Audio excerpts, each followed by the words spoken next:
Hey guys, so we are back in our Flip That Zoo series, and my name is Nuba Girl. Welcome on in. So today we are going to be going over how to maintain as well as fix, repair, and rescue our zoo from financial detriment as well as animal detriment. So I'm looking here at this safari that I created. Oh my gosh, it's horrid. Don't worry, it will get flipped eventually, but right now we can't flip it, so right now we're just maintaining it to make sure the animals are healthy, happy, well-bred, because we want to make sure that we're not just treating them well, but that we're also breeding them well so that we can basically the mentality is to up their species and up their vitality in the world. We want to make sure they're not inbreeding. We want to make sure they're healthy. And those that cannot breed or have low stats, we either want to turn on contraception or we want to go ahead and just get them out of the zoo. So that one I just turn on contraception because I just didn't see a point in getting rid of that animal because it has good numbers. It's just we don't want them breeding. We don't want inbreeding happening. We want good quality ostriches coming out of here. So as I flip back and forth, you're going to see me just kind of poke around at everybody's numbers and see what's going on and see what looks good and see who we should get rid of. Right now I'm kind of making a mental note of everybody's names that's in here that we should keep or get rid of. And then we will start thinning the herd, so to speak. So now I've gone through all of the females, and now I'm about to go through the males, and we'll see which ones we keep, which ones we get rid of. So now we are releasing our weakest males to the wild, getting some conservation credits, and making sure we're keeping our males strong as far as who can and can't breed. This will give us a strong starting point to where our ostriches can kind of start over with breeding and moving on with their health. So next, we are going to move on to the common warthog, which they breed like bunnies too. So it's always a good idea to go in and, you'll probably get alerts saying that there's fighting or whatever going on. It usually means there's a lot of aggressive males that want to be in charge of the entire area. So you have to kind of thin those out as well. So we're going to go through the same process of looking at who they can mate with and who they belong with, who's the strongest of the mates, so to speak, and who we want to keep and get rid of as far as points go as well. So we just kind of glance through the females. Now we're kind of poking around at the males just to make sure we keep the best. And even though you're looking at the numbers and you're looking at the breeding possibilities, you also want to look at the ages too, because you want to be careful not to keep basically the warthogs or the animals that are about to stop being able to breed. So you want to keep an eye on that too. If you have a high number elder or older animal that's still able to breed, keep them in and then put the other one in storage. That way you don't lose your good numbered next up, so to speak, the next of the progeny in the line. And then just kind of check over to make sure there's no inbreeding going on, and you either want to contracept or get rid of those like we did with the ostriches. Once you have decided which ones you're keeping, you then just go back to your habitat, grab your animals, and of course if they're combined, you grab by the names that you either wrote down or have in your head. I write them down because I forget which ones are which. And then you just release them to the wild because you want to get conservation credits, because those really nice, expensive animals that you really want to breed are with conservation credits. So you just kind of move forward and start releasing the ones you decided you're not keeping. Make sure your male to female ratios are proper according to the animals and the animal chart in the animal book. That one I'm putting in the trade center because I want to keep him, but I don't want to keep him right now. So moving forward, we're going to see what we're going to do next. So it's a good idea if you have lots of franchises or if you have one larger franchise to kind of always keep track of or take a peek at what you have in storage, because sometimes you have animals in there you forget about. So backtracking a bit, I wanted to make sure we got the macaques taken care of, because I know last episode we were looking at them, but there weren't any that I really wanted to adopt for the price range that was available. So I'm going to go ahead and grab this female. She doesn't have the greatest fertility, but honestly the rest of her stats are really good, and the male's fertility should even her out pretty decently. So we're putting her in quarantine so that we can yank her out in a minute, and then we're going to go look for another animal that I think we needed in the zoo, which was another common warthog that's a good breeder, because looking at them all, we started getting into the territory of inbreeding. So we want to bring in a fresh perspective, so to speak. But we don't want to spend a ton of cash on them.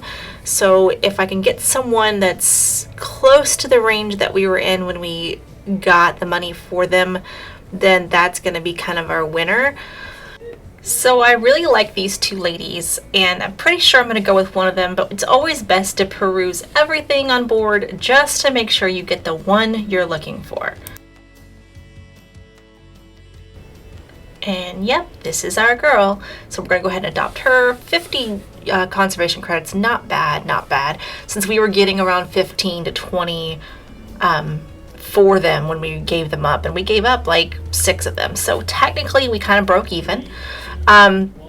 So we're done grabbing new animals, and it's time to go make sure we don't have any other alerts that we can take care of now. These are alerts that are habitat related, nothing we can do to help them right now until we can get that habitat flipped.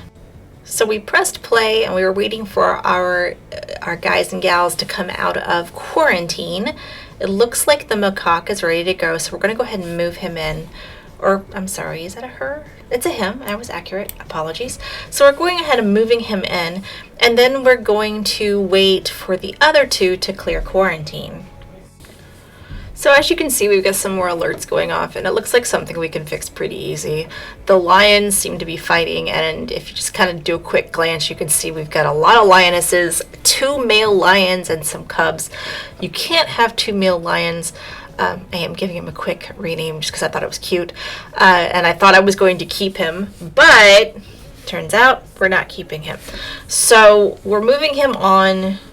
Yeah, we're just going to release him because he's not exactly what we're looking for yet, and I know I have a lot of other cubs that are about to grow up, so we'll get some more cubs in the mix.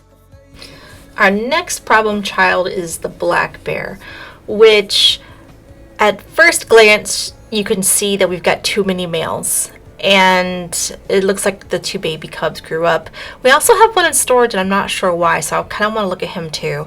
But we have one that's injured, and he is a 5-star bear, so I really do not want to get him out of my zoo yet.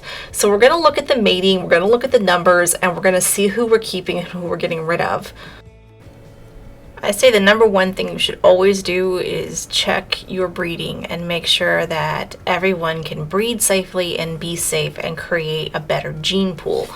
So after doing that, since there's so much inbreeding going on, I'm getting rid of everybody but the dad, and then I actually realized that I clicked dad too, and I did not mean to. I'm really glad the game did not let me get rid of him. So I'm releasing these guys because the mom, she's older, and everybody's inbreeding with her. So we're going to keep the 5-star bear. We're just going to send him to not quarantine, but to the vet to get fixed because he's hurt. And then we're probably going to take either one of the other 2 younger bears, and we're going to keep them in storage and decide who to keep later on. Alright, so what we're going to do now is we're going to look at Shang Shang one more time just to make sure we don't want to keep him. I don't think we do. I think we want to actually move the guy that we have in storage in, and then Papa Bear we're going to send to a vet to get repaired, but I don't think we're going to keep him either, or maybe we're going to keep him in storage. I'm not quite sure how we're going to do it yet. I was just looking at the stats on this guy, and they're just not very good. So let's go ahead and get him out of here. I'm going to send him off to release. 133 conservation credits is not bad for him. And after we do that, we grab him and move him in, and then he will represent the Formosi and black bears in the zoo for now, so people still have something to go see, something to go watch, while Papa Bear is at the vet center. Just gonna check to be sure that we didn't have any, and now I'm gonna make sure, see if they have any really good ones that I just cannot pass up to bring into the zoo as far as a girl goes, because we could really go for a good mate here. So just kind of poking around a bit, because our goal, of course, is to always breed and try to make the species better and to put more of them into the world and, you know, strengthen the species. So we've picked up another female that'll be a good breeding female, and we're going to put her into the zoo as well. So normally I stick them straight into quarantine, but for some reason I chose not to. I think it's because her immunity was pretty high, so it shouldn't be that big of a deal. Worst comes to worst, if they don't have an immunity and they bring something in, then we have to send them to the vet, and it gets a little hairy and dicey at that point. But hey, you know, and don't ever forget to accept the challenges if you make money off of those. It's a good little quick buck. So right now I'm just letting the game play a bit. So we can wait on these other animals that are in quarantine to come popping out. And let's see, looks like we're having more issues over here. So it looks like it's our ostriches again. And just kind of glancing through, trying to grab maybe one of these ostriches to see if there's any more specific information that we can gather of what's wrong with them. It looks like it's just stress. Oh, actually it also looks like we've had some birds grow up, which is great, but that means we're overpopulated again. So we're going to pick a few of these females and we're just going to boot them real quick. We're going to get rid of the younger ones because they will be inbreeding if they were to breed with the male, and honestly it's not worth the stress right now. So we're just going to pop those out, release them to the wild, get the conservation credits we can for it, and basically thin the amount of animals we have in that one habitat. Their social is still not quite where we want it, so we're going to go in and maybe get rid of one or maybe two more. We just have a lot in here. We don't need that many females. While we appreciate the baby capacity and the ability to have more, let's see, that gives us 3 adults, which is 1 male, 2 females, which is fine. It says up to 1 male, up to 7 females in a group size, which is great. I know it's only 2 right now, but look at all those babies. We're going to have plenty more to add to this group soon enough.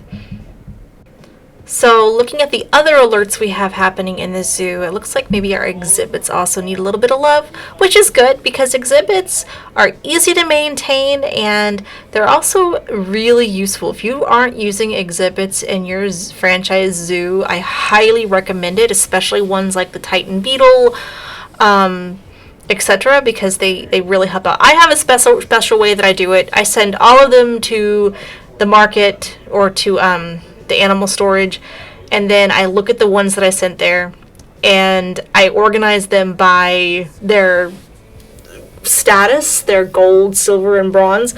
Gold just means they're going to have better genes and they're going to breed better and they're going to keep better and they're going to be worth more. They also have higher longevity, so they last longer. So those are the ones I tend to send back into the zoo. The only trick to this is if you do it, it does make your education boards that are in front of them, it makes them go blank. So you need to actually go back in if you're going to do it this method, and you need to actually turn them back on. I only do that when I have like an abundance of bugs like I do for this one. There's so many that was a large amount.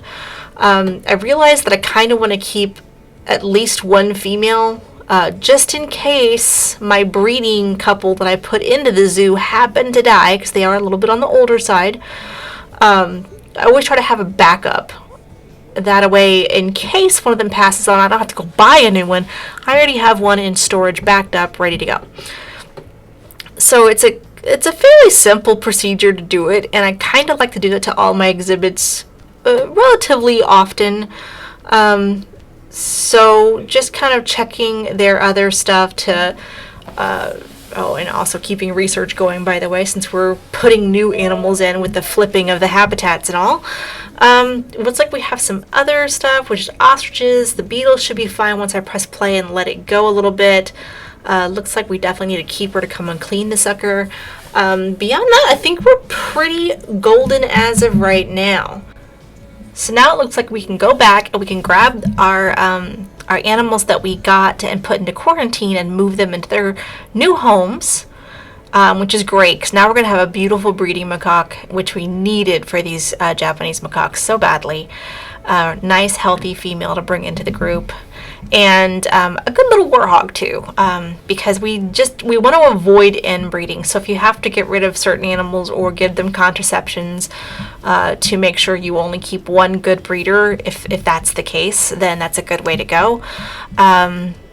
Just pressing play to make sure the beetle is now happy. Everything's good there.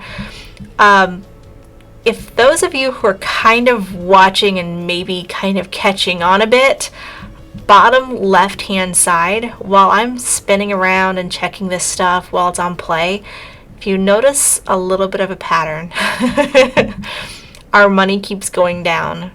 It's not a good thing. So keep an eye on that as we go along. You guys will notice little changes. It's going up again now, but just keep an eye on that as we progress through this video. So now we're just going to do a lovely aerial view of everything we've done so far in this series. We created a new entrance area, a nice new sitting area. There's the bear to pier area we created. It's just lovely. All of the walkthrough habitats are doing really well. We can see there's little crowds in certain places. It looks to be pretty busy. Like the people are definitely appreciating these walkthrough habitats. This one is obviously not done. I was just kind of looking at it and poking at it. And I was like, hey, you know, what if I put a path here? Maybe that would help the people spread out a little bit. And while I was pulling up pathing to kind of fiddle with it, if you've been watching that bottom left hand section, you'll know what I'm talking about here. Those of you who play Planet Zoo a lot, you're probably gasping right now like, oh my god, girl. But yeah, as we're fiddling with this pathing, as I'm trying to figure out how to make it work with the mod terrain and everything, I've noticed the same thing you've probably noticed at this point in time. I'm now in the negative. I am now negative $4,000. So in the span of time it took me from the African habitat that I have, the safari, over to here to kind of look at the peacocks, we're now in negative 10,000. Like as I'm talking, this money is just going down and down, and I'm just like, holy smokes. So I'm kind of letting it run just a bit to see if maybe it'll kind of catch up with itself and we'll start making more money, because unfortunately when you pause and build, it is an issue you will come up against if you pause and build. But sometimes when you're building, it's hard to not have it pause so you can focus on what you're doing.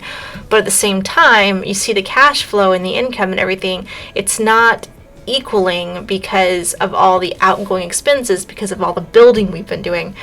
So here's my trick. Here's how you get out of that mud hole that you're stuck in if you've gotten yourself into it. Since this is an older zoo, and obviously I've had income, I've had exhibits and everything ongoing for a while, we're going to go to each exhibit and we're going to make sure they're all cleared out of animals. Make sure there's only 2 of each one. This will make you a big wad of cash. It'll make you bank if you've got enough exhibits. So I'm just gonna go through the process of cleaning them all out. I'm gonna speed it up just a little bit, but you guys will see what I mean and enjoy the music while we watch.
All right, so now we've left our main exhibit building, which has 9 exhibits in it.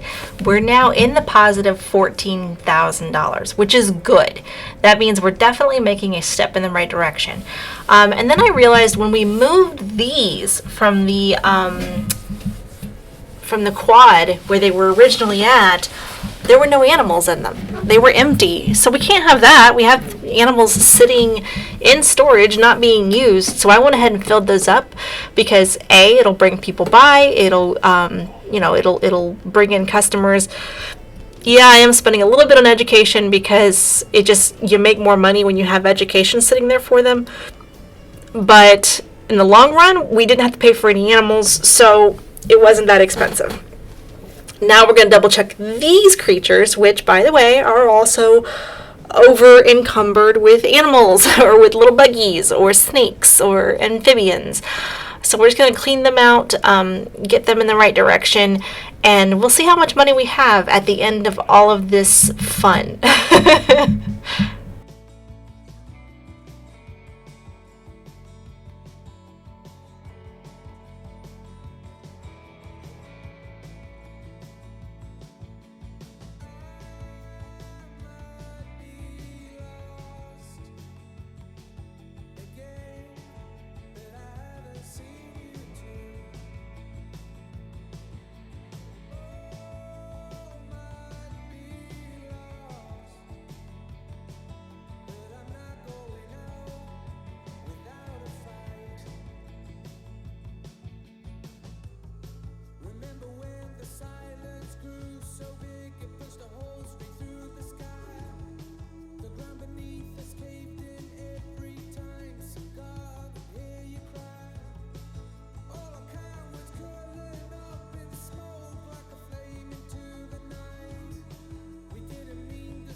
All right, we're coming up toward the end. We're finishing up the Brazilian salmon pink tarantula, which I think is one of the last ones in here before we get a little complicated.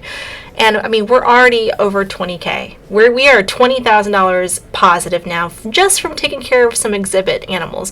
So I think that was 9 from the big building, 3 from the small buildings that we just filled up. We honestly didn't. We did spend a little bit of money on education, and now we're doing these small buildings, and there's only 5 of them here.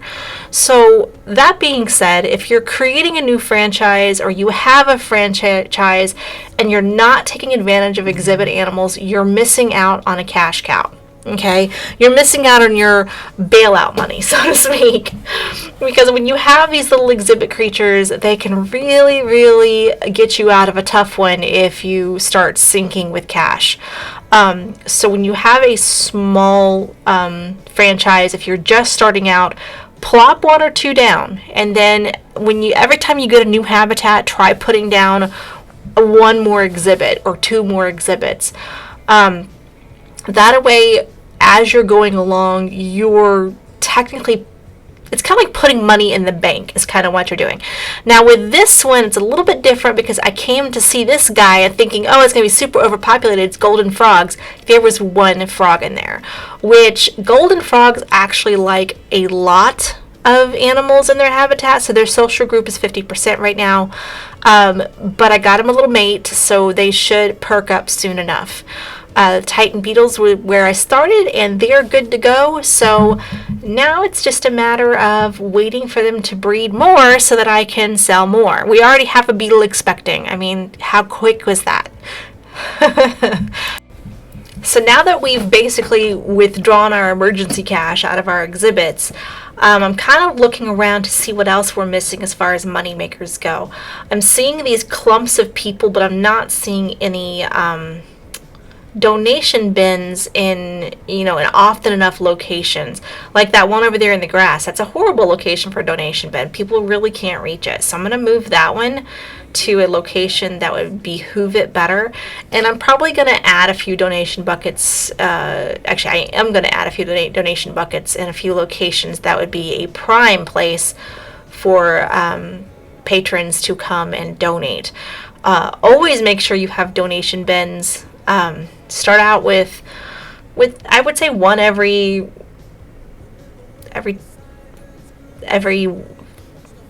couple feet on a wall. It's hard to say in Planet Zoo how often, but the length of I think it's 20 meters, the length of a wall, basically.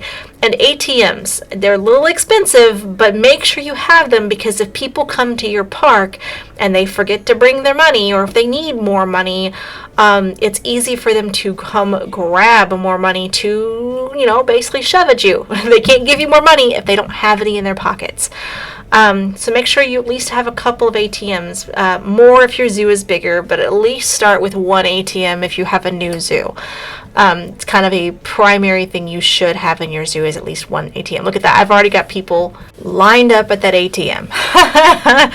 Alright, so the last thing I'm going to show you guys is something that you probably already know if you did any of the career stuff, but if you haven't done it, or maybe it's just new to you and you're just not grasping it super close, another method of how you could check for maintenance.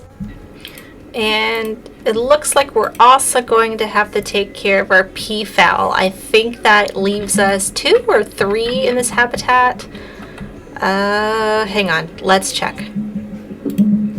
Close that out real quick, and that leaves us with 3, and they're all elderly, so we definitely need to put some fresh meat in here. fresh birdies in here, because 3 is not going to kick it, and 1 male that is infertile is definitely not going to kick it. So we'll take care of that as well. Alright, let's see what we got here. Okay, so first we're going to look at that thing I was telling you guys about, which is how to see where we're at with our animals.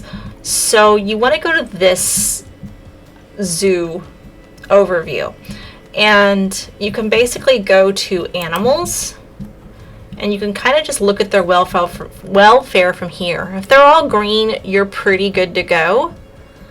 You always want to look at this kind of stuff. This one's an adult infertile, so she can't have any more babies, but there is a male left that has baby that can still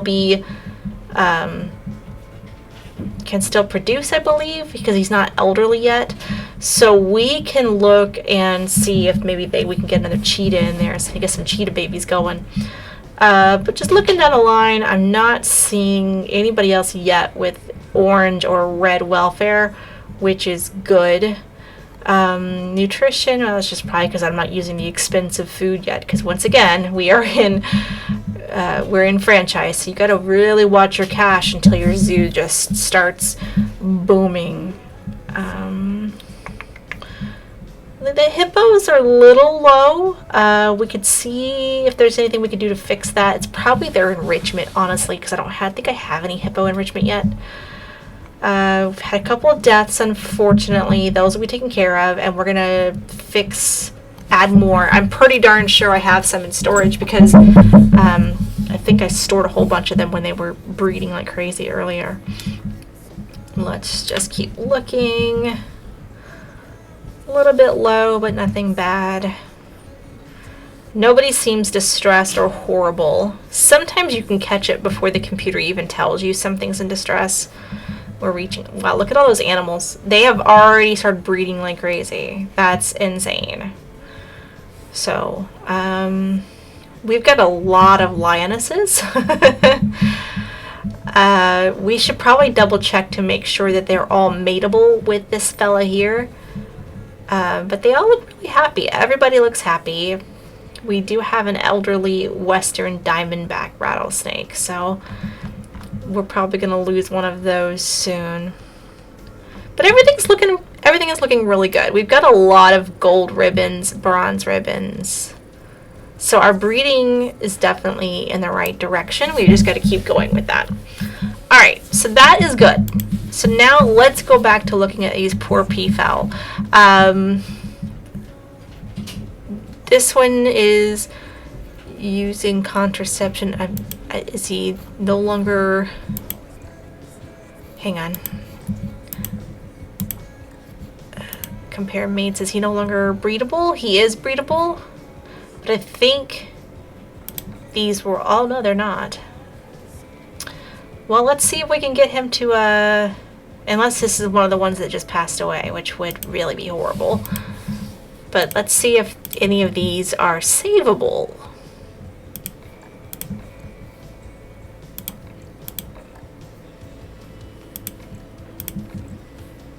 I like this pairing. This is a good pairing. Alright, let's see what we can do here. He's still alive. Alright. I'm not sure why I had the heat map on. Sorry about that. Let's see who else we have in our storage. Because I'm pretty sure we have some Indian peafowl in here. Or maybe we don't.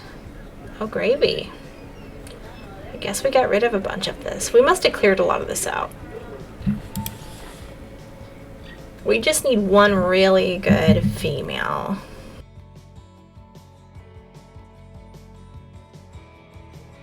Actually, I do want to pause it for a minute because I don't want him to pass away while we're trying to find him a... So if I pick this one, what would be like if she mates with a Davinash? I mean, the results are pretty good. 100% potential. So let's go ahead and snag her real quick. Where'd she go?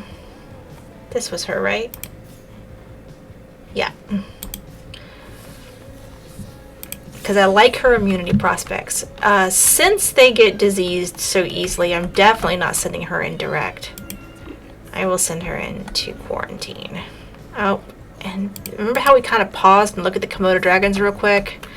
And we saw that something was low? Well, I think it's low because we've got too many males in here. Too many adult males. So our breeding female is Myrnie. Who is her mate?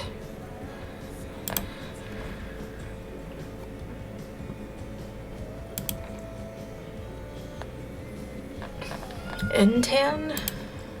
Maybe? Intan looks good. Let's keep Intan in here. And of course Sentosa is inbreeding, so we'll get rid of Sentosa. Intan is good. Sentosa has got to go. Okay, now I'm pretty sure we're only allowed to have one male and one female, adult anyway. So let me double check that quick. And I'm pretty sure I'm right. Up to one male, up to one female. Okay, so we definitely do not want to keep that going.